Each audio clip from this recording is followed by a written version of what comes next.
gawe arenge urung tok separo kok wis mara rene kowe iki lho kok. Entuk kan sampe tak terimangan lho, Kang. Kowe ngirim. Alah. Duwe bojo kok gematine ngene ya. Lho wong jenenge karo bojone ya gemati. Ngono ya Ni. Ancen bejane uripku. Duwe bojo rupane ayu, ijeh gemati. Alah sampe rasa ngono lho, Kang. Iki mang sing masak sapa iki? Lho, ya sing masak aku.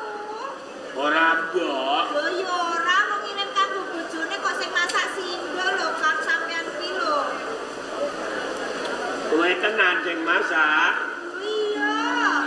Ngene iki mang wis bener ta urung lek masak? Ya wis bener lho, Kang. Lah kok rasane ngene nih? Rasane gini, Kang. Asin. Wong wedok masak kok ngene ya. Lho, sampean pira weruh, Kang? Kene. Wedok nek masak asin, jarene wong-wong iku arep pawon karo bojone, Kang. Ngono. Sampeyan piro, Kang? Janjane ora kepengin turawur karo aku piye to, Kang? Sampeyan kok gak tau turawur aku. Nih. Kang. Ngono iku kowe aja salah tampa. Jenenge bojo ya kepengin nanging mituru karo bojo kok ora kepengin. Lah iya, sampeyan ora kepengin duwe anak piye, Kang? Ya iya. Lah ning kok iso turu karo kowe iku piye? Wong anggere kowe turu, aku arep nusul. Ngono iku diawasi bapak terus kok. Lho, ngono iku rasa wedi karo bapak to, Kang. Lho wong sampeyan kuwi bojoku. Kok ora wedi ku piye? Bapakmu merengut ae.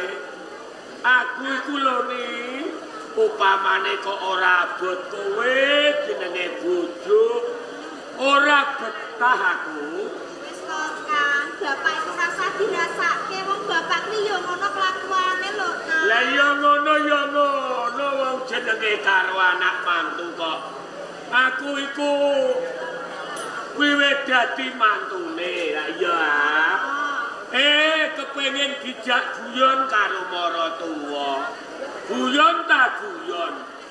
Jagongan ta jagongan.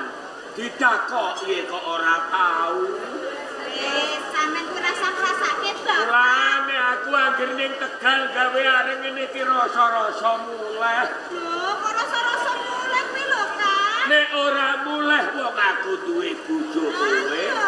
Nek aku muleh ning omah kudu lunga neh mergo aku wedi. Diawasi bapakmu terus. Ora usah ngono, Kang. Ora usah wedi karo bapak-bapak kuwi ya ngono kuwi lho, Kang. Ning tenan ya. Ora kekang bapakmu ngono. Sing penting kowe karo aku mau main rukun. Oke lho, sing tak jaluk ya kuwi lho, Kang, karo sampeyan kuwi, Kang. Pokoke karek kowe abot wong tuwa apa abot bojo dak ngono ha? Yo, Kang. Ya wis nek ngono aku ya ayem. Wis tak dipangan lho, Kang. Aku ije wareg tak pangan engko. Wis saiki tinggal kene karo kendine. Lho kok tinggal kuwi lho, Kang? Kowe ndan muleh ae. Lho, wong aku isih kangen sampeyan kok bukan mulai lho, Kang. Kangen yo kangen lek iki engko nek ora rampung lek ku gawe areng. Engko aku selak diamuk Paimin. Lho kok diamuk gini? Aku iki wis janjian karo Paimin, mengko bareng-bareng dodol bareng ning pasar. Lho, sampeyan ngateh ning pasar, Kang. Iya, engko nek arenge wis dadi, aku ora muleh langsung budal ning pasar dodol areng bareng karo Paimin. Lho, nek itu gawe areng sing aki, Kang, ben entuk duit sing tuwa. Ya wis dongakno muga-muga areng tunggu laris. Aku bendang mulai. Ya, wis saiki tinggal kene kowe ndang mulai sik. Ya. Nek mulai liwat dalan sing sepi ae lho.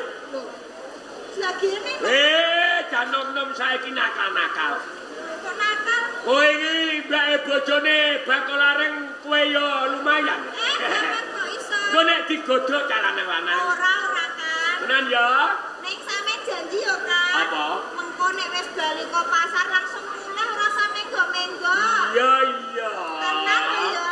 Ya. Santen ning omah. Hati-hati ya nih. Hati, Mas. Iya iya. Alah, gatekno para tuwa.